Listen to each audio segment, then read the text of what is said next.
So, yun nga, may nag-comment dito sa ating rechargeable flashlight. Sabi niya, hindi naman tatagal yan eh. So, kung ang tinutukoy nyo, yung kanyang durability, depende naman po yan, sir, sa paggamit nyo. Kung maalaga kayo, magtatagal sa inyo itong flashlight na to. Pero kung tinatanong nyo is yung kanyang battery life, naglalas siya ng up to 4 hours. Depende pa yan sa paggamit nyo. So, ayan, tignan nyo kung gaano kalakas tong flashlight na to. Ito yung kanyang strong light.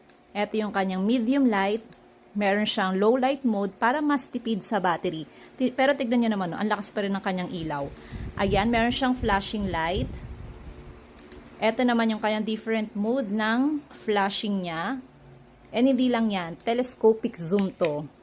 Zoom in and nazo-zoom out siya. Ang layo ng nararating ng ilaw nito kapag nasa labas kayo.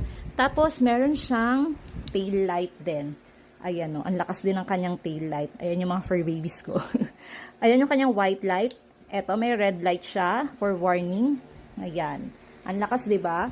Tapos, meron siyang violet light for money verification. Ayan, napakalakas talaga ng ilaw nito. Meron din siyang red and blue flashing for emergency purposes or pang signal. Ayan. Ayan pa yung different mode ng kanyang red and blue light. Ayan. O, diba? Waterproof and rechargeable na rin ito. Kaya, kung naghanap kayo ng affordable pero magandang quality ng flashlight, eto na yun. Kaya, for the go na.